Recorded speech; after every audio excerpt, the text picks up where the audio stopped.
Nation, what's up? Here with Brian. Obviously, I'm Drew.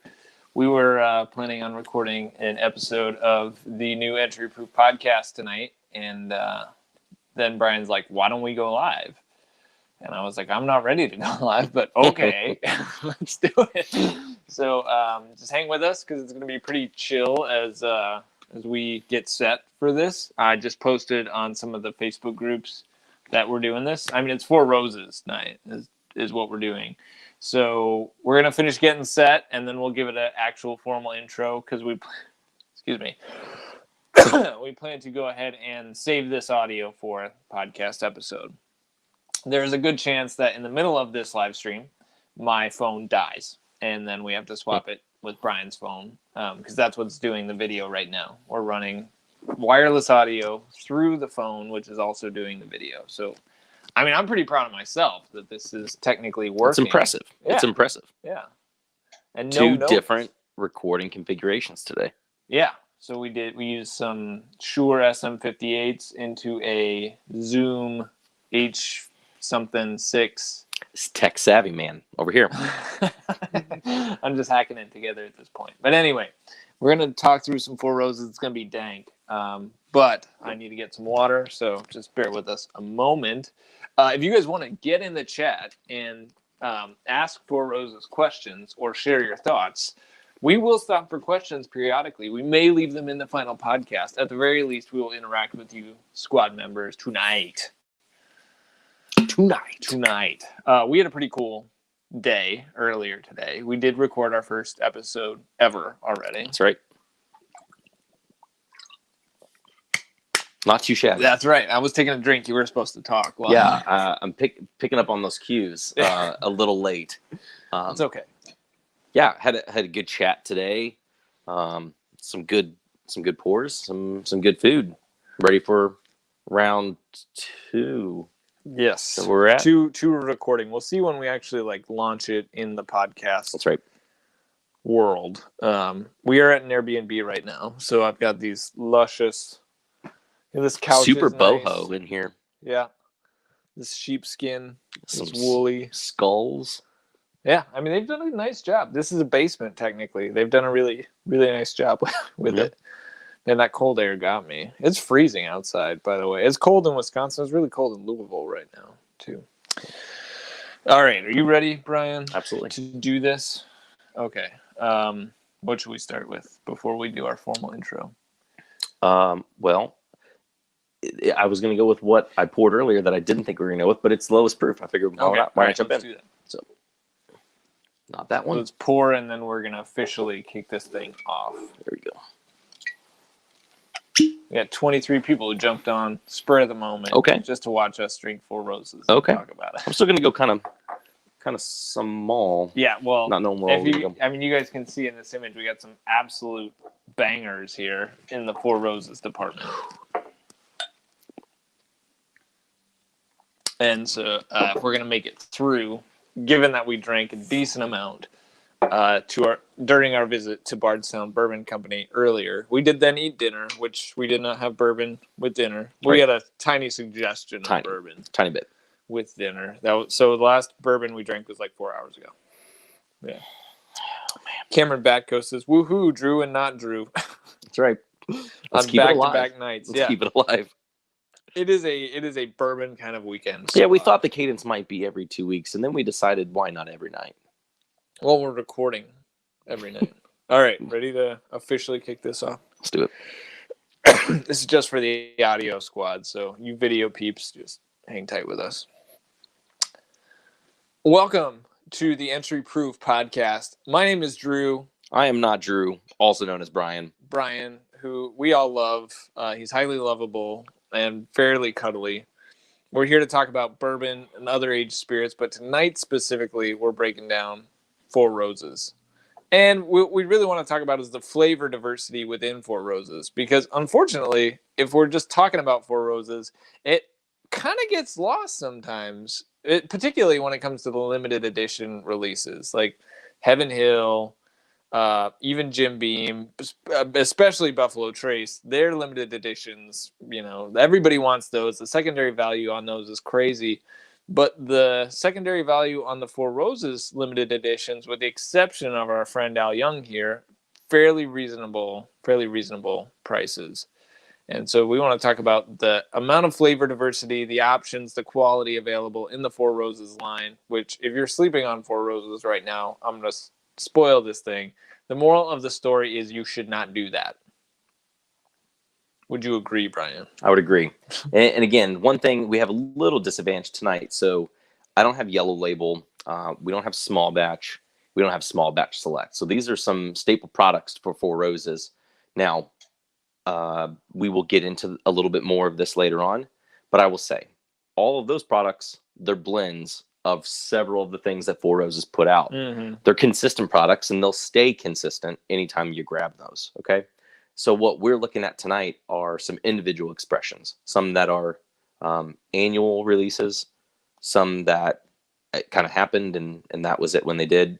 But kind of what Drew was saying too, regarding these barrel selects, you know, if you like Buffalo Trace store picks, or if you like Eagle Rare store picks, there are going to be varying flavors, but both Buffalo Trace or Eagle Rare, they fall into their pocket, you know, relatively same age, you know, pocket that you go into. Russell's Reserve, kind of the same way. You're seeing a little bit more diversity, but similar age. Now, the biggest, widest one we've seen kind of maybe presently is Knob Creek, right? You maybe have some 9-year, you get up to some 16-year.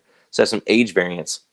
Four Roses is kind of like that, you know, but as we'll talk about, there are 10 different expressions of a Four Roses single barrel you could get without even talking about age and without even talking about well, I guess it is its recipe, but not talking about age, not even talking about proof. Mm-hmm. So there's a lot of variance to it.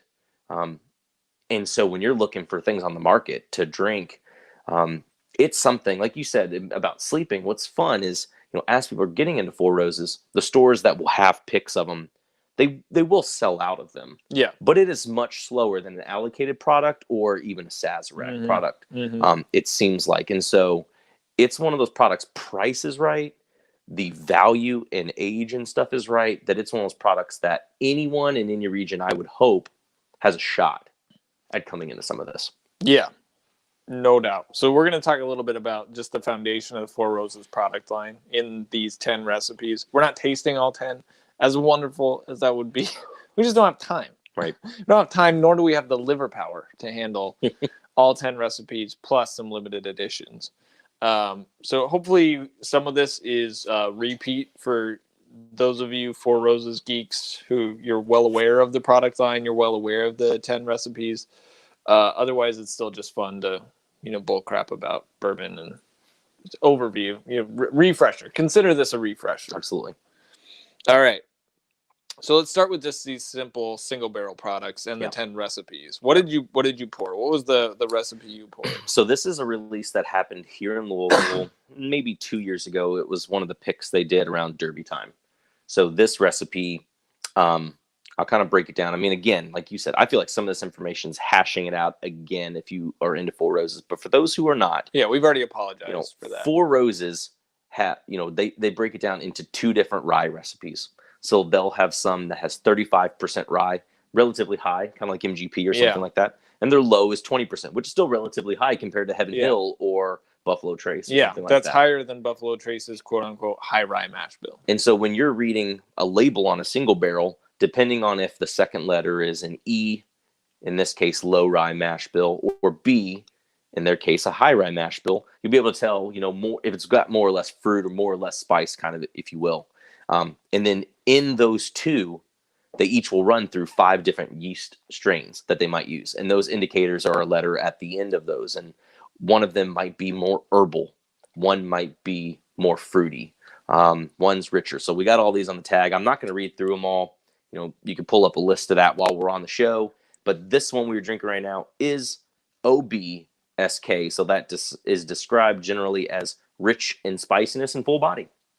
All so, right. And I didn't know that I was wanting to pour this one because it's high rye, and most of the other ones I have out are low, but it also happens to be the lowest proof one that I have out here. So it is aged 11 year and 2 months. It is a second floor bottle, 52.9%. So in Four Roses products, generally I'm looking for something that's like middle of the road sweetness, relatively creamy, and maybe it's just the name, but Four Roses products tend to be pretty floral in terms of the bourbons that you can get. But what's wonderful about the single barrels is there's a decent amount of variation between them, and then when it comes to the recipes, there's tons of variation. Recently, I did a tasting of 3 different of the barrel picks, all different recipes, and the variation between the bottles was crazy. Then, even as you poured this and I brought it to my nose, I'm going, this is off profile for what I would think in a Four Roses. Like when I stuck my nostrils in there, I'm getting saltwater taffy. Oh yeah, was the nose that I got right away. Yeah, I feel like I get a lot of raspberry too. I feel like that's something I get a lot just in Four Roses in general. And kind of like you said too, we don't have the liver power nor the time to taste through all 10 recipes. But in that same sense too, what's a little bit interesting with Four Roses is, and with all single barrels, any one single barrel is going to taste a little different than the other. So you could have 10 all of the same recipe and they might taste a little different. But then also throw in there that you have varying age. You might have a 7-year, and then you might have, as we're going to taste, a almost 14-year in here as well. And just those variants of itself just give you so much variety of what you might experience. So this is, again, I like to, if I can, find Four Roses that are north of the 10-year. Yeah. And a characteristic I just always tend to find, some not, but majority of the time in Four Roses, they just have a rich body. And as we talked about in the podcast earlier, you guys will listen to at some point in time. That's just something I really like. It's something that's got good viscosity and mouthfeel. Yeah, and it's in contrast to a younger whiskey, which tends to be a little bit effervescent. You get more perfumey, like hairspray kind of. I use the term effervescent. It's like LaCroix. As much as I love LaCroix, big fan, huge fan of LaCroix, I don't like that sort of mouthfeel in my whiskey. Like I want it to be more like candy and syrupy. And Four Roses, particularly the Four Roses picks, generally deliver on that because they tend to be well aged. Like I haven't seen a single barrel strength pick under the age of 8 years out of Four Roses. I've seen them in the 7-year range for the, the 100 proof OBSV picks, but those seem they're almost like an excuse. Yeah, I've seen maybe one. That's about it. Yeah, but generally they're above 8 years and pretty rad. I get a little bit of oak on the nose too. Like it's kind of the more I drink it, the more I drink and then go back to nosing it. It comes out a little bit more. What's weird about it, though, I will say, I mean, it is big and spicy. It's spicy in a way. Yeah, it's got some heat. You mentioned the low proof on this, but it's got some middle of the tongue. You just talked about this a little bit on the live last night. I feel like it has spiciness mixed with like a grassiness that, I mean, I haven't had Wilderness Trail in a long time, but it for some reason makes me think of Wilderness Trail a little bit. And it makes me think of Willet a little bit because of that.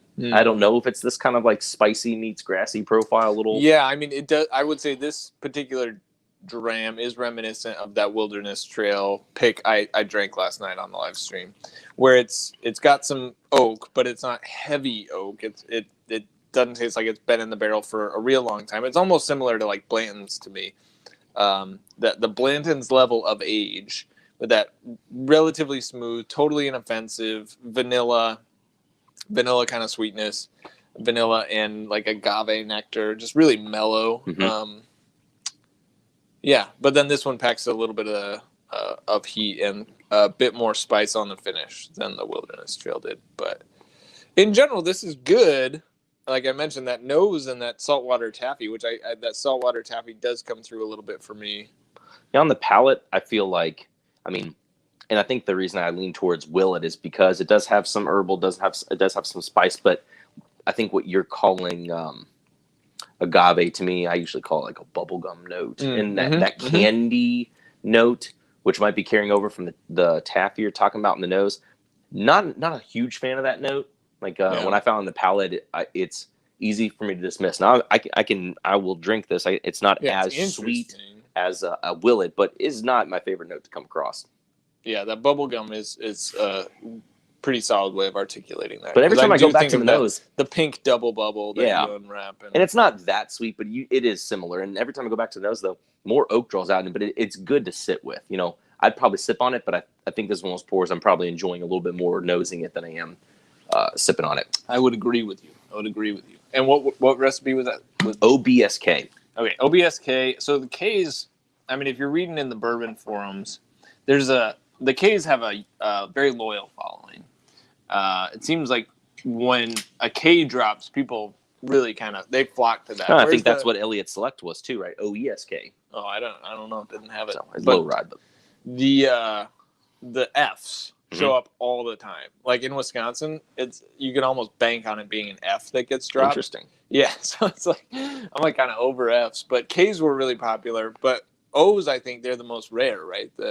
Yeah, they're difficult to come across for sure. Yeah, and they'll tell you that too in the Barrel Select program, that they'll tell you when they might roll them out. Is not very often. Yeah, and unfortunately we don't know like how different is the one yeast strain over the other. We really have no idea where the yeast strains come from. That's not publicized. So it's like, as much as we'd like to be like, oh, this yeast strain comes from, this African country where they bake bread in a certain way, and this yeast evolved out of that, but we just have no idea.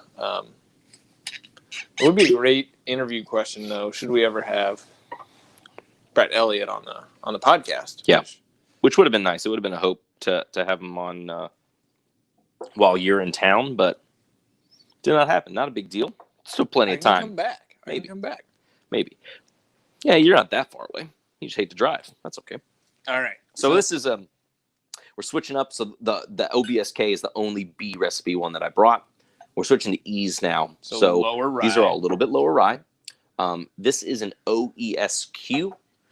This is a pick I was fortunate enough to go on with the Houston Whiskey Society and Whiskey Pete. So I'll put this right here for right now. So this OESQ, again, low rye, and then the Q is kind of the herbal one. So this says right here that it's fruity, we're thinking red berries, and then medium body. That's really all it gives you. The Qs can be a little weird, I think, at times. And I won't talk too much about it. I want to see your impression first, and then I'll go to some notes. One of my favorite whiskeys of the year was a friend's Q. I think it was OESQ. Mm-hmm. Yeah. Or it was OBSQ or OESQ. Obviously, it's only going to be one of those two. I forget which one. I think it was an OESQ. 10 year, 9 month.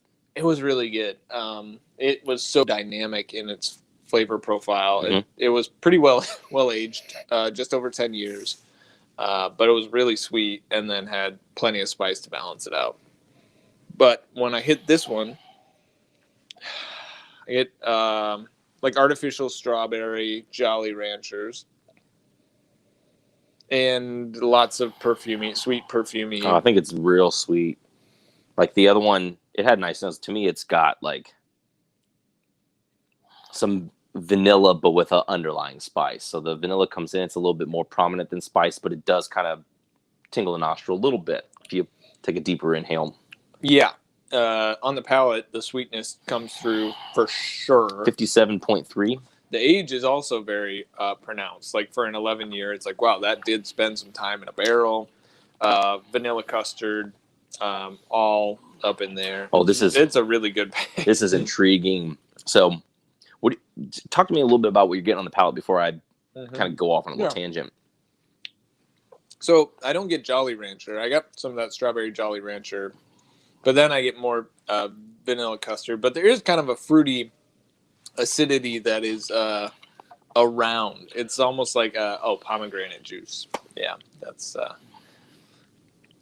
that sounds terribly pretentious, squad. No. But I'm trying my best. I mean, it's got some. It's like those the palm. If you ever went to the grocery store and got one of those jugs of pomegranate juice, which I did when I was in college and I was trying to be healthy, and that's what it reminds me of. So, one thing I think stands out about this, at least to me, is that it almost dries my mouth out. It kind of rushes in with some flavor and then just has a real dry finish. Yeah, the finish is not eternal. But the finish is I don't want to say musty in the same way that I would like a dusty whiskey, but it's kind of strange to me. So, I mean, I think it has a lot of like char-like characteristics, a lot of tobacco-like characteristics. I get a suggestion of tobacco. I have not had dusty whiskeys, so I would not be the one to say. I mean, yeah, I mean it's a little different. So I mean, I will say, this to me was a really quirky pick. Maybe it would have placed differently in the lineup, but maybe it's fine. When we were doing the pick for this one, and we're going through and doing nosing notes, it wasn't my favorite nose initially, but it was definitely the weirdest palate. Everything else, like maybe it was young, maybe it was too hot, whatever. This one was just super strange. There's a note. I mean, Nation will end up hearing me talk about it because I feel like if nothing else, I have to be consistent with what I call notes. This one brings out a note that I will say I'm assuming is related to barrel char. I'm assuming it's related to toasting of a barrel mixed with age. But I usually, in like older Heaven Hills, would say it's like Band-Aid-y, or that it's like iodine-y. Like there's something, it's not quite a medicinal quality, but in Turkey or older Heaven Hills, some older in age whiskeys, not necessarily older whiskeys, I find this note. And for some reason, it's just intriguing to me. If you don't find it totally cool, might be way. Well, I mean, that's one of the reasons we're doing this together. Is I have owned that you will pull more out of these whiskeys in all likelihood than I will. You've also tasted more whiskey than I have. We have to speed it up. Let's do it through all these. So like a big. Well, we won't pop the one. We'll get into the OESO. We just won't pop the other one. So like a point of differentiation that's really important to pull out is that. This one is going to be lower rye than that other one. So we're pulling out more like fruity, sweet, that custard, which some of that's going to be a product of the aging. That one was slightly older than the other one, but it's also less spicy, where that other one was more heat forward. And also interesting too, when I think of rye, I immediately think it's going to be spicier. When I think of spicier, I generally would think drier. So at least to me, I find it interesting that this one actually to me is drier on the palate for being less rye. Yeah, not that has to make sense, but just in terms like for you all, if you're tasting things, you're like, oh, if this has a high rye content, is it going to fit my palate? If like, if you're a wine drinker and you don't like dry wines, and so you might think finding whiskey would be similar, and it's not necessarily. There are there's good dryness, there's bad. Yeah. Anyway. Definitely. So I've seen like over oaked whiskeys that can get really, really dry. So often I attribute the dryness to age. Sometimes it's just like that finish didn't last very long. Whereas that was really viscous up front. I said vanilla custard, you swallow and then it's pretty much gone. Where in contrast to that like Discovery series from Bardstown Bourbon Company we had earlier today, that sat in my mouth for like 12 years. I could probably still taste it now if I burped, All right, what's next? All right, I find this a real treat. So this is an OESO. This one came from Macadoodles, which I want to say is in Arkansas. It is 13-year, 10-month OESO. So this is, wow. You do not see picks this old that often, let alone an OESO. And there are others from this run too. I've got another one from a store at Lexington/Cincinnati. That's 13 years, 7 months, same run, either next barrel or two down. But yeah, this one is, again, 13-year, 10-month, 54.2%. So also they're all pretty low. I didn't really bring any of the ones that had a little bit higher proof. Four Roses in general, they've got that lower entry proof than like Buffalo Trace. And it's interesting. People get stuck on tiers. So the last couple of numbers on the front of the barrel will indicate tier, and they go 1 through 6. While they do have single floor warehousing, I believe. So, it doesn't exactly matter where it places. Sure. It does still seem to follow. If you're in the tier 6, you have higher proofs up in the 120s. And then the ones that are on tier 1 are usually right around 100 proof, a little bit higher. I have only seen, like, I think I've owned like 10 different barrel proof single barrels. And I've only had one, I think, that crested 120 proof. The rest have been in that 110. 110. Yeah, this one right here that we're not going to open is an OESO also, 9-year, 10-month. Tier 5, so it's 60.8. So that just a bit above 120. Yeah. So we're rocking that E again. So the lower rye mash bill, and then so same mash bill as the last one we tasted, but then a different yeast strain. Last one was OESQ. Now we have OESO. Yeah, and I apologize. When I read the details for this OESQ, I read OESOs. So OESO is fruity and medium body. The OESQ from before says floral, which you picked a lot of. Banana, refreshing and medium body. I got 0 banana on it. It has acai though, which is mixed. I said pomegranate. Yeah. Yeah. There you go. Man, I am good. You're a Four Roses man. Yeah. I love Four Roses. Like, if you watch my videos, you know that Droopy Whiskey, or Droupon, Droopy Whiskey is not my name. I love Four Roses, and there's 0 shame in the game. And I may have coerced Brian to bring over the Al Young because his nose is delicious. All of these have had quite engaging noses. His nose is dessert. I've been shouting a lot of my notes first. I'm gonna let you go first on this one. Yeah, I mean, to me, the nose is like it's like a glazed donut. It's so, to me, sugary and sweet. I get some blooms with some of that fruit in there too. Would you say some blooms? Blueberries. Oh, man. Yeah, but it's just a lot of blueberry sweetness. glazed donut, like a cake of blueberry. Yeah, I want one. Oh, if you want some blueberry, donuts, there's 2 donut shops near here that have really good blueberry cake donuts. That's what we get. I went to one donut shop that was supposed to be good, but I don't remember. It was years ago here in Louisville. Which, if you guys have never been to Louisville, it's an man.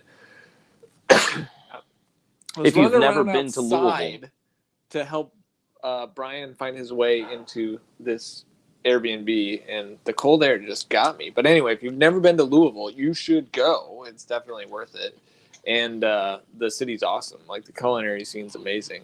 Post-COVID, plan a trip, get down here, eat and drink your way through the city, go to Bardstown. Go on the Bourbon Trail. Bardstown has plenty of food options now, which is dang. It does. And then out Lexington way, you'll be fine. But Louisville's a great place to center yourself for the trip. Man, super sweet, but I don't think all that unlike the OESQ.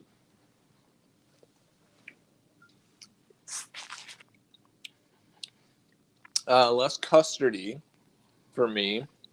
It actually reminds me of Eagle Rare. So cherry on the palate with a subtle oak for the age. The age is not very pronounced in this, but the proof is really, like, it doesn't drink its proof either. It's a really mellow whiskey. Yeah. I hate to use that term, but I mean the heat's not there. There's not a pronounced spiciness. There's a nice brown sugar maple syrup sweetness. And it's good. It's not unbelievable. It's not terribly dynamic, but I love Eagle Rare too. So there's no judgment here. This is really nice. It's just the other one was, I felt like it had, you worked middle through one? the other one. Yeah, the OESQ. Yeah, that is. This is definitely easier on the palate. But I think what is familiar to me are some of those barrel influence notes. Oak, sure, right in the middle, not too much, especially being almost 14 years. It's kind of surprising, but it does have some of that.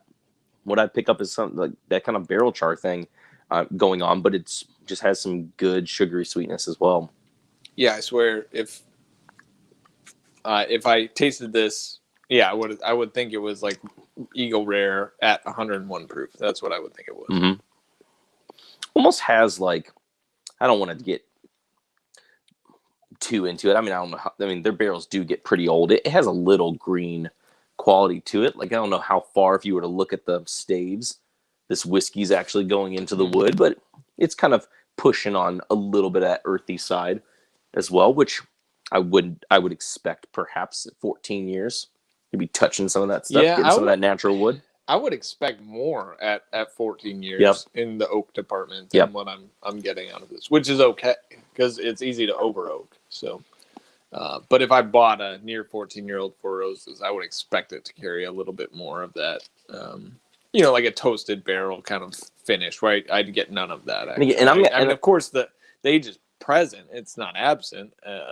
I'd be surprised if I was like, man, this tastes young at 13 years. It's not going to happen. And again, it is difficult. I'm not going to lead and not say that. But again, I had a friend who this was his local store, and he said, "I picked this up.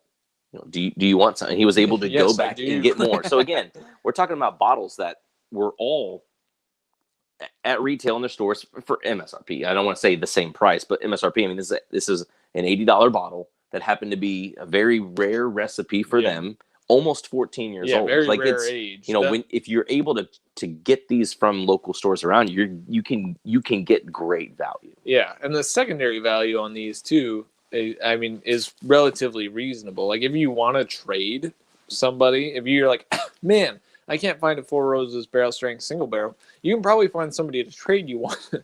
My goodness, my cough is driving me nuts. We're gonna cut these coughs out. You can probably find somebody to trade you one, and it's not gonna like cost you some like really high end bottles to do that. You can acquire a Four Roses barrel strength single barrel, and it's a relatively reasonable trade value at like $100. I mean, that's what they kind of trade at in Wisconsin. That almost 14-year would probably fetch a slightly higher price. Yeah, I think so. All right. Well, I mean, again, so we have some of the LEs that from the last couple of years, but again, for the sake of keeping it tight, if you want to, now that we've kind of proofed in with some, we could just swing over here and jump right into this Al Young if you want. Plus, it's the only bottle that actually has the recipe breakdowns on the back, so I wouldn't have to look over on my phone to see if I can dig it up. That's helpful. We actually have time, so we're at 31 minutes now. Okay. So if any of you guys are watching the live stream and you have questions or any topics regarding Four Roses you want us to chat about, just make sure you tag me. So go at Drew P Whiskey and write your comment. I got my computer right here so I can see it. And then, yeah, that's it. So if you have questions or topic comments, whatever, hit us up and we'll talk about them. If we don't get to them right now, we'll come back around to them at the end. But there's 45 people who jumped on spur of the moment, so thanks for jumping on. Cheers, guys. We will be editing this down to audio format as we start releasing podcast episodes, but you guys have been able to tune in for the first public viewing of an Entry Proof podcast. All right, so all these different single barrels then, and this is what I love about Four Roses is they put a lot of emphasis on their blending from the yellow label, which is that's all 10 recipes, I believe right? so. Yeah. And then the small batch is I think four. Yeah. Okay. So far on the right track. And then single barrel obviously is a single barrel, but the standard all proof, OBSV. all OBSV is that standard 100 proof, which I like the OBSV recipe. I'm a big fan of that 100 proof OBSV. And then the small batch select was released 2 years ago, I think, and they held that as the fourth rose, fourth sort of standard offering they release, and that is also six. Okay. Well, I don't remember what they are. I'm sure Brian doesn't either. But I mean, their whole line's built on, hey, we're gonna distill a bunch of different bourbons here, really, because it's 2 different mash bills, 5 different yeast strains. So that's going to produce a lot of different flavor profiles. And then we're going to blend the snot out of it to release very stable kind of flavor profiles. And then we're going to drop some really amazing products built on blending to just create amazing flavor profiles. And they do that through their limited editions. And then we can see some real crazy, sometimes what feels like off profile, like we did tonight with that, the single barrel program. So that's just what I love about Four Roses is there's such variance from product to product in the limited edition and the single barrel program, whereas you can go get really solid stuff that they blended for consistency in the standard releases. Yeah, and I finished a bottle and I haven't gotten another one recently, and I'm not saying the yellow label's not great, and I'm not saying the single barrels or the small batch is not great, but the small batch select is a wonderful bottle. It's got great complexity and it's got good proof. I want to say it's 103 proof, non-chill filtered. So it's got really good flavor, especially if you really wanted to step away from yellow label or single barrel and say, what else does Four Roses have to offer? Yeah, different flavor profile. I enjoy the small batch select. I wanted a little bit more sweetness and depth to it. It's very floral. Remind me of the junior version of the 2018 LE. Like had a lot of similar flavors, but like the Stag Junior of 2018 LE. That might be pushing it. Before we get into the LEs here, two quick things. First off, Four Roses is a big, like to me, they were a pioneer for single barrels, for single barrel picks. Like, who is it that's doing barrel proof picks now? That just Old Forester. Oh yeah, so Old Forester just dropped their barrel proof picks, but for a long time, everybody's, as far as bourbon geeks go, have pointed to Four Roses and talking about Elijah Craig picks, talking about Old Forester picks. Booker's would be another example. Like there are brands that we want to do picks of that we can't get at barrel proof, but we point to Four Roses and we're like, they're doing it. Why can't the rest of these brands do it? So I think as far as bourbon geeks go, Four Roses has been providing one of the coolest single barrel pick options for us that's in the industry today. Yeah. So I don't know why more people haven't caught on, because I mean, Four Roses picks, well, they generally are around for a few days. You can get one if you want one. They also don't sit on the shelf. It's Correct. Not like a Knob Creek pick that might be there, or a foolproof 1792 foolproof pick that'll be there for 6, 9, 12 months later. Right. That's a hot take, I guess. You can discuss that if you want. Yeah, it's a hot take, but it's not entirely wrong. I mean, I agree. It's not wrong at all. What are you talking about? All right, a couple of questions. Cameron Batko says, which Four Roses single barrel is considered the best? Which recipe? B or E? Which yeast? Or is it palate specific? So, yeah, it's totally going to be palate specific and barrel specific. Because I've had OESFs that I've been like, meh. And then I've had OESFs that were like, man, this is really, really good. Yeah. And then, I had an OESQ at home a few weeks ago that was unbelievable. Well, the OESQ tonight was also pretty good. Or was that the B? What did we have tonight? The OESQ was the okay, so one. OESQs are banging for me right now. But I could also have an OESQ tomorrow that wouldn't, I'd be like, that's all right. There's just such variation from barrel to barrel. You can kind of be like, okay, the Bs are probably going to be a little bit spicier because they're slightly higher rye. We know that. OESV or the E low rye profile is going to be slightly less spicy. Okay, so we know this. That's not going to tell us how much oak is in there. That's not going to tell us, how much sweetness is in there. It's just the quantity of rye, which generally yields to level of spice in a flavor profile, but not always. And then, you add the variability that Four Roses has in the yeast strains, which they provide this guide, and they say, this recipe generally tastes like this. This recipe generally tastes like this. And those are fine generalizations, but they're just not always true. Even as Brian and I talk about flavor notes that we taste, our way of trying to describe the bourbon, if you guys were tasting it, you might go like, yeah, I tasted that and I got none of that. Here's what I got. Because tasting is such a subjective experience.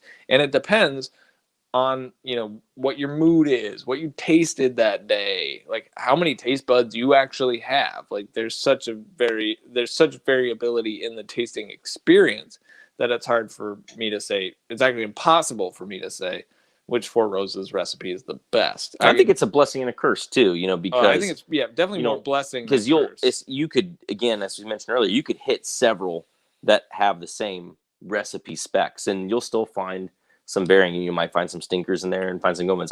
I would want to say if I were to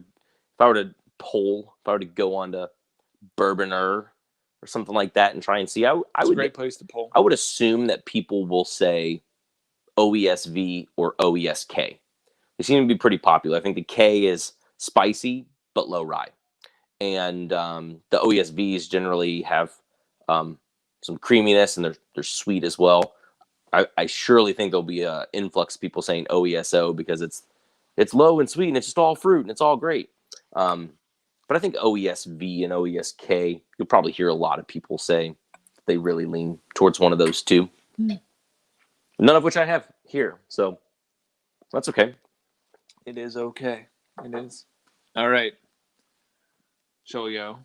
Yeah, I mean, like I said, we could go into LE Let's And then- ramp up. Let's do tiny. Let's keep it tiny, but let's go. Let's nix the 20. It's a little bit different from the other two. Okay. But I would say we'll do the 2019 LE first.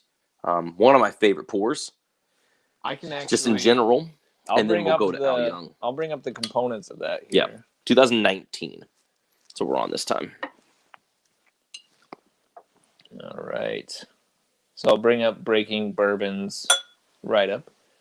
I gotta go a little more than that. I love this pour too much. Okay. I'll leave it here for you to pour. So the 2019 Four Roses limited edition small batch consists of a blend of double-digit aged bourbons. This includes a 21-year OBSV. That's Okay. ridiculous. 15-year OESK, 15-year OESV, and 11-year OESV. So 3 low rise and 1 high rye, and that's the very well aged 21 year. All V's except for the 15-year OESK. Yeah, so low rye, heavy on the V. Four Roses uses 2 different mash bills. Yeah, okay, we know. Yeah, forget it, you guys. We just talked through all that. Yeah, getting 21-year splash in there is that is one thing I like, and it's going to be fun in regards to going from the 19 and then going into the 2017 50th anniversary Al Young. That one has some 23 years sprinkled in there. So both of these have some old stuff. Which makes me excited to know that Four Roses just has this stuff laying around. Oh, I know. And I'm almost glad that they released it in blends too, to try and like make a better whole, because some of these whiskeys, they get so old. If you were just having that, it's just like, oh, well, to be that's fair, gonna be too much. You know, they did a run before the 2019 for Father's Day. They had put out a couple of barrels of, I want to say OESV, that was around 16 years old, 15 years old or something, and I was super stoked to get one. And when I got one and tried it, I was really underwhelmed. It was like way too easy, too soft to drink. I just expected more from a 15-year OESV. And so it was one of those things that made me wonder. I'm like, oh, I wonder if they do end up having stock that gets old to the point of which it wouldn't be good in a single barrel expression. And people like us are super hyped to hear that it's going to go in a blend. So they know it's going to sell, but it's also maybe a good way to push off juice that otherwise would not have had a good place to go.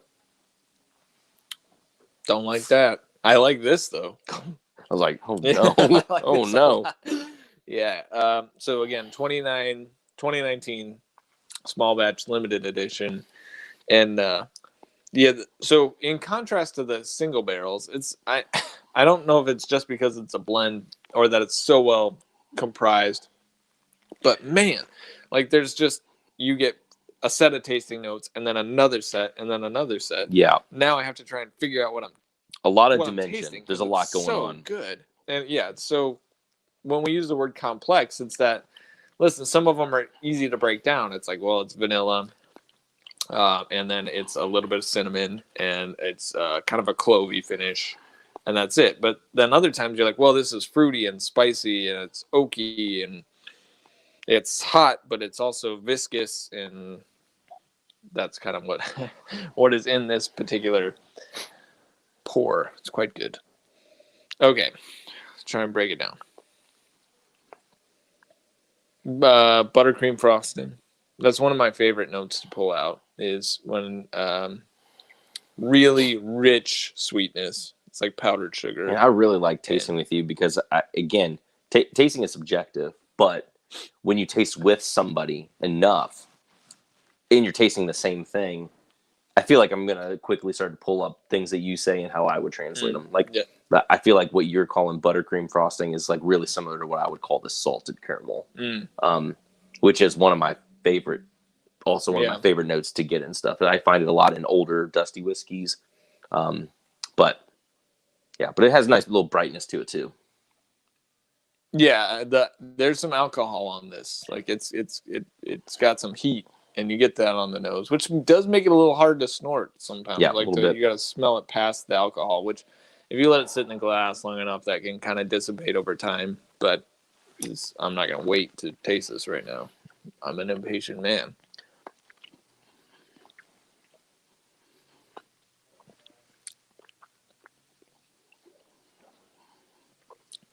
It's the buttercream frosting sweetness, which then morphs into like cherries and raspberries. Yeah, all that raspberry, chewy, real chewy grape. body. I get grape too, like almost grape soda, kind of linger. But yeah, man, I mean, Four Roses crushes it so hard. Just like so bean products. You know, I like Booker's. I like some knob picks have been wonderful. But I don't feel like the drinking experience of a lot of Beam stuff matches the intricacies of Four Roses, because of the different mash bills, the different yeast strains, and then the blending of all that stuff together. Which it's hard to convey sometimes when you could break down a whiskey and perhaps say some of the exact same flavor notes. So I would imagine sometimes hearing that it's hard to, unless you're experiencing it, like really articulate how it's different. But this to me, it's got some of these like old worn leather kind of notes. It's got some real well placed oak that just kind of sits on the palate. If you just don't drink for a little bit, yeah, it's got some of those good oak. I mean, to me, the pleasing oak tannins that just kind of sit there. Yeah, this is kind of in contrast to that last single barrel we had, whereas it was dry and then the finish kind of went away. This also kind of has a dry finish, but it's still the flavors are still there and hanging out. Like it leaves my tongue a little bit like, okay, the age was definitely present there. Like that 21 year had an impact on this. The barrel chart definitely evident in the finish. But I can still taste the fruitiness and I still have sweetness in the palate in the midst of the dry after sensation. It's not really after taste so much as after sensation. Mm-hmm. Brian Cobb says sounds like a keeper. Oh, I think he's talking about Wayne Taylor's wife. Wait, what sounds like a who? What? The chat's going places. I can't keep up with you guys. I think they're talking about their recent finds. Hats off to you guys. Glad you're making it a night of celebrating whiskey. It's a good night to do that. Absolutely. It's Friday, dang it. I'm going to decide what I'm going to do tomorrow. This will all get cut out of the final podcast, but it's cold here. I was thinking about golfing. Probably will not do that. I think the day's going to be totally devoted to whiskey, but I got to figure out if I'm going to get up early, go down to Heaven Hill and try and pull an old Fitz decanter. That would be rad. Otherwise, I can go just store pick hunting, which would not suck. I already have a couple good bottles to take home. There's a bottle of Blanton's maybe to go pick up, a store pick maybe tomorrow. Your name's still on the list. So all right. Dude, the legs on this are still just clung. Is that a word, clung? That sounds inappropriate. Clinging, clung, just sticking to the sides of that glass. The glass is dirty. I mean, I've thoroughly handled this glass now. That whiskey was well clung. It's a well clung whiskey. Your next shirt idea. Yeah. Well clung. No. With the no. Yeah, that was phenomenal. That was really a wonderful pour. And the worst is yet to come. So this let me reset here reset for the pod. All right. The granddaddy, God rest his soul. Not rest the bourbon soul, but so Al Young, rewind. Our next bourbon in this tasting is the most highly lauded Four Roses product of my time in whiskey for sure. Whereas the 2019 limited edition was highly lauded. I think 2016 and 2012 were pretty highly lauded as well. The Al Young is second to none, I think, in total like clout. If there's a Four Roses product that somebody's like, oh, I want to get that, they want to get the Al Young limited edition, which Brian has somehow procured, which is an unbelievably good-looking bottle. Like Four Roses, beautiful on the shelf for sure. Great job. This is actually a very old design that they resurrected for this release, and they done good with the design, and then apparently they done good with the whiskey. Read the back of it. It tells it, not the whole back, but it does break down the specs of what the recipes are in here. Yeah, so it's 12-year OBSF, 15-year OBSK, 23-year OBSV, so that's 3 high rye whiskeys, and then 13-year OESV. So 12-year minimum, 23-year maximum. The flavor notes, you know what? I'm not going to read these. I'll read them after we pull flavor notes. Go ahead. Well, I still got water in my glass. Yeah, you pour and then I will pour. Modest. I will be modest.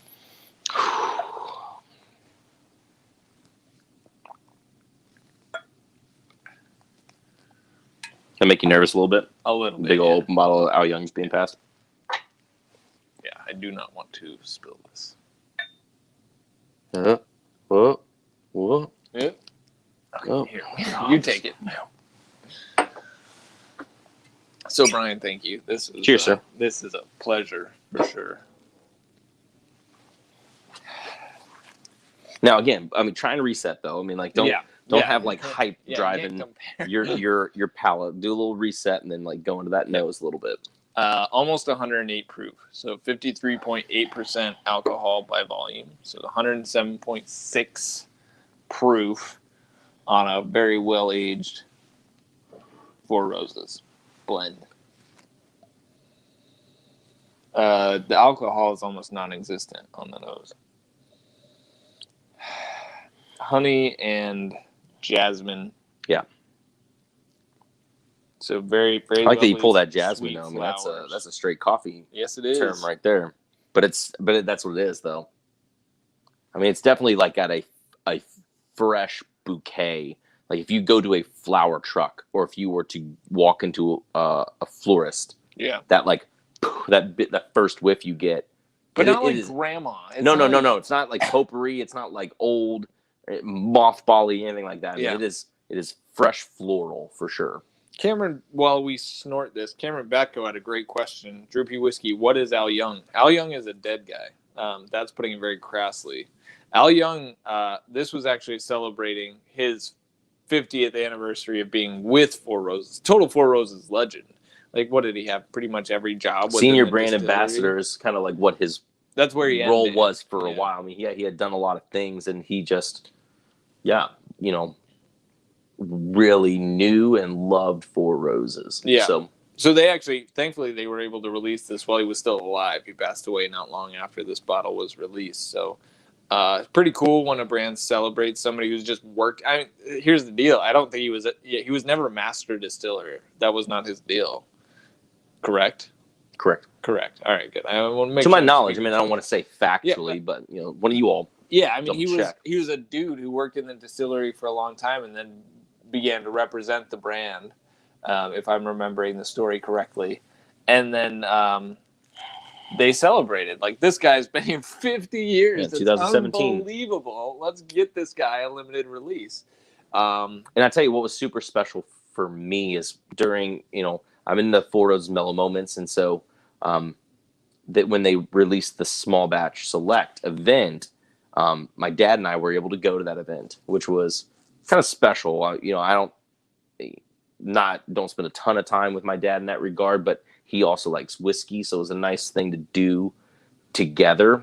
To take to this event at Four Roses, and able to meet Al there and just have a brief moment of like talking to his wife about how much like it meant to him to like just be a part of Four Roses and to see like people experience this bottle that he was a part of, and to see his excitement over it. And she told me the story of like when he came home, like with like after he first got to taste the final product or something like that, and just like hearing this guy's wife of who knows how many years, like just to be able to remember a moment like that of her husband is just, it's kind of tender. And like when I think about pours like this, when I think about the way that Al Young, you can go back and like look up interviews and either in text or on video, he'll describe this pour the same way that you would read it like on the back of the bottle in terms of like the notes. I'm not gonna say them, but that he will say. And you'll hear us talk about whiskey, young whiskey or old whiskey or whatever. And to hit on something I talked about a little bit yesterday, when I think about whiskey and what I think is lacking in younger whiskey too, sure, the flavor. I mean, that's just there. But like what I appreciate so much about whiskey that doesn't often come across is like being able to taste something that takes people back to memories like in Kentucky or something, right? I mean, when he describes this pour, I mean, I think about it visually when I'm driving away from Lawrenceburg, when I'm driving away from Bardstown, when I'm going through the windy roads in Kentucky, when you're going past the cornfields, when the sun is setting, when you can just smell this fresh, crisp air, those tangible things like that are like memories captured and put in a glass, that to me is like what a perfect whiskey is and like what the purpose of sharing. And like, I think this is one of only a few that I've been able to have that really like lock that up into a capsule. That was well said. That was beautiful. Yeah, Brian Cobb says, well said. Wayne Taylor says Al Young, he's kind of like Freddie Johnson, but with Four Roses. Yeah. Yep. So he was with Seagram's, which became then Four Roses, ownership and all that for 50 years. And he kind of reached his peak as the distillery manager in Lawrenceburg for Four Roses. So never like a master distiller, but very operational type dude before he became brand manager in his later years. Which, I'm still getting just sweet floral, big, but it's big sweet and big floral. It's quite lovely. I haven't tasted it yet. Oh man, I'm sorry I couldn't stop it. I had to go into it. No, it's fine. I'm gonna go now. Here I go. Cheers.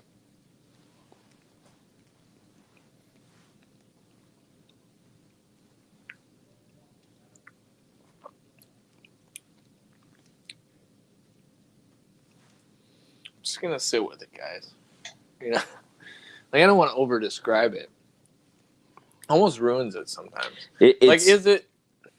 And it's one of those pours that I mean, the nose is great. It's another one you could sit with. You go to the palate, you taste the palate, and then going back to the nose, somehow it has unlocked all like a bunch of new stuff.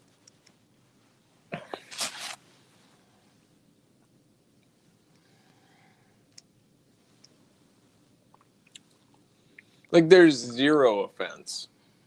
Like the alcohol, it feels like you're drinking whiskey still. But so I don't know that, like, to me it's like, oh, is it better than the small batch, the 2019? Well, the 2019 small batch is really, really good. This is also really, really good. So I don't really want to compare the two. But I will. This is more mellow, for sure. For sure. But it's also like the difference between drinking a cup of coffee and drinking a green tea. Like the cup of coffee is going to pack more of a wallop. Like it's going to hit your palate more. Whereas the green tea is going to have a lot more like delicate flavor notes. And or it's like for us coffee people, it's like drinking a medium roast Guatemalan coffee versus drinking a light roast geisha.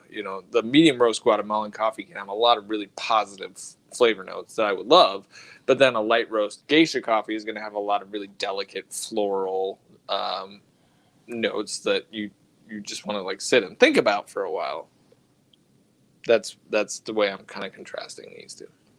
Yeah, and it might have been interesting to go from Al to the 19. I really enjoy the 19, and I feel like it tastes like an older whiskey than it is. And again, it's hard to say. It does have older whiskey in it. It is a blend, but it doesn't taste necessarily like modern made whiskey to me. But I don't notice what I'm about to say as much going into the Al Young. But if I were to come backwards, it's a little rough around the edges. The brightness is a little bit more harsh. It's a little bit brash. And And I feel like that's noticeable because Al Young is just so, I don't want to say refined, Yeah, I but mean, like that's a good word for it is it. polished. It's Yeah. refined. There's a lot of nuance. Yeah, and I mean, I've got the zero flavor notes beside.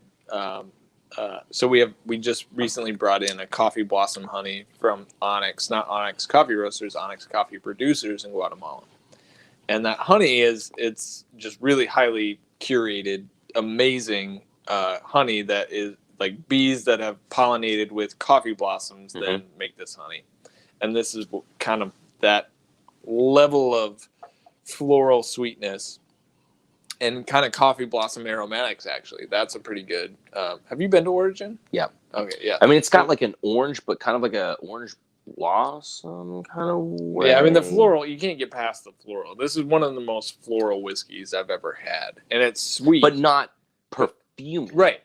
That is an important Like, distinction. all of It's the- like like- honeysuckle and magnolia. Like think about like these blossoms that are just like, oh, that smells freaking good. Right. And strangely enough, and not that we're gonna keep arguing floral, but not perfumed, but also not like fresh floral from the nose. It's still a slightly different floral. So it's floral even in a unique way from kind of that you get on the nose too. Yeah, it was really good. Bottom line, very good. Worth the hype, probably. Real well balanced oak in there too. It's got this kind of like chocolate kind of lingering too. Like it's almost like I ate a Tootsie Roll an hour ago and I'm still tasting it. Yeah, slippery. This one has a more, whereas the finish on the limited edition small batch was it was there, but it was dry. The finish on this is not dry. It's very slippery in your mouth hole. Yeah, just you could drink a lot of that. You'd have to be careful if you had a bottle of it because you could pound it fast. Yeah, very easy. Yeah. So you have to force yourself to drink it slow. Yeah, that was quite good. All right, let's read what they said about this release. Hand selected by Al to celebrate the occasion, his 50 years.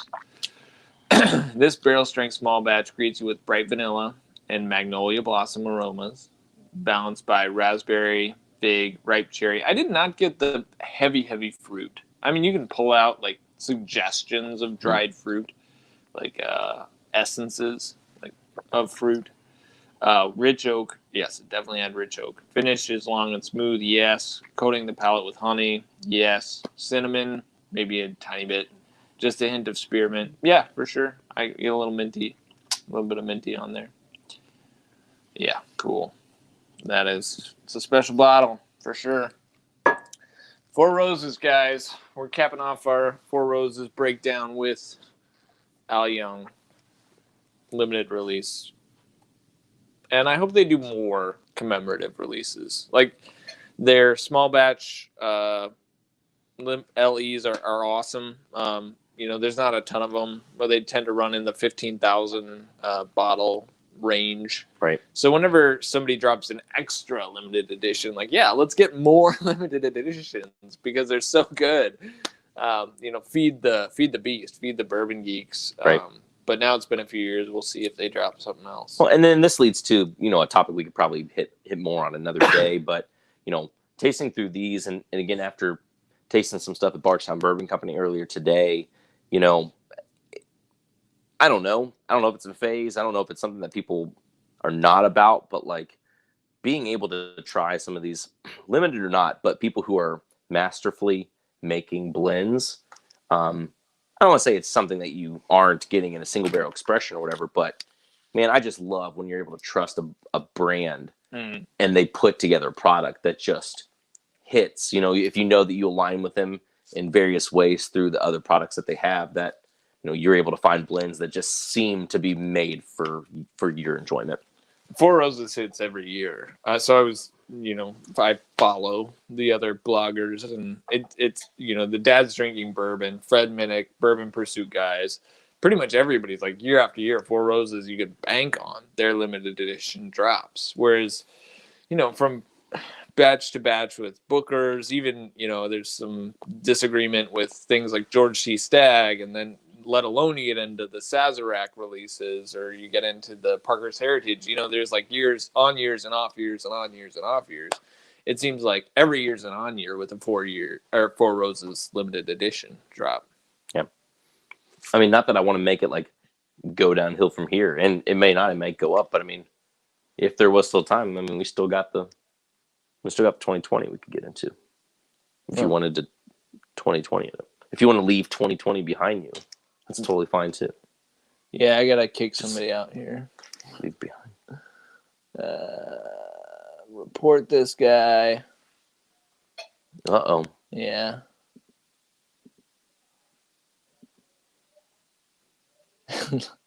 Liberty not licensed. I'm gonna rent you right now, dog. Thanks, dude. Yeah, somebody's just doing what they do. Somebody said I look malnutritioned. You're a little kid. Shut up. Well, I'm a 30-year-old grown man. And I run and co-own a business. Pretty successful one. So, but I hope you have a good night. People are just really delightful. I mean, generally, Neat Nation, you guys are awesome, and the bourbon community in general is awesome. Sometimes people have a little bit too much to drink, and then they get on YouTube and they're like, I'm going to flex my abs. And it's like, dude, we're just talking about whiskey. And isn't that in and of itself kind of like really interesting to think about? Like somebody gets toasted and then goes to YouTube. Yeah. It's not like they're like, I'm going to get behind the wheel of a car. It's not like I'm going to hit the gym. It's not like, oh, I'm at a buddy's house. And we'll just play some pool or some darts and ride it out. Just get on YouTube. Yeah. Get on the tube. All right. Liberty not licensed. Can you figure out how to kick this guy? Yeah. Thanks. Appreciate that. So Liberty not licensed is a hero tonight for helping me kick Mamo Nanga. My goodness. Wow. It's a good blend name. Yeah. Yeah. Lots of interesting comments, but apparently I think he's homophobic too. Wow. Yeah. Not a nice person. Whew. Well, hope you guys enjoyed. We're going to cut all of that out of the audio, but it is what it is. By and large, the moral of this whole story has been that 4 Roses is a product you should never sleep on. It's fantastic. And, one of the things we want to do on the Entry Proof podcast, and we want to do through, the YouTube channel, is share rad whiskey with you guys, let you know what's crushing. And of course, is Al Young, can you go out and get it? No, you cannot. But the bottom line is you can go out and find the 4 Roses single barrel picks. You have to be aware of what's out there. You have to go from store to store and know when it's dropping in your area, but you should be able to get it. And then one of the things that I'd like to do soon is actually take some of the 4 Roses picks I have at home. I'd love to see what you do and actually have a contest of who can blend a better. Oh, that'd be fun. 4 Roses. Yeah, I mean that is the not spoken thing that is fun about having different recipes is then you make your own 4 Roses Infinity and mixing that stuff up. And you just kind of see what a little bit of this and a little bit of that does, putting it together. I mean, it works for these. I imagine it would work for some of the single barrels too. Yes. Yes, it does. All right. That's going to come up for sure. Chat is, I don't even know how to track with this. It's, wow. Okay. Oh my gosh. All right, guys. Well, it's been fun. It's been fun for us. It's clearly getting out of hand in the chat. So, I appreciate those of you who carry yourselves with respect and you treat those who are different from you with care. Human nature and human beings, human community requires us to care for each other even when we're different. Our society is really driven apart because we just view the other, the different, as a threat to ourselves. It's not helpful. It's damaging. It's damaging to our communities. It's damaging to the people that we're mistreating, and it's damaging to ourselves and our own self-respect. So, what I love about so many of you is you're listen, we are all human beings and have to treat each other with care. And so we're going to choose to approach the world with generosity and empathy, those values will carry us forward.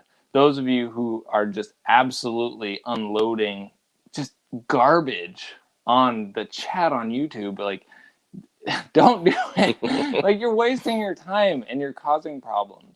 So much love to Neat Nation. Appreciate you guys tuning in to this episode of the Entry Proof Podcast. For sure, this has been a great tasting.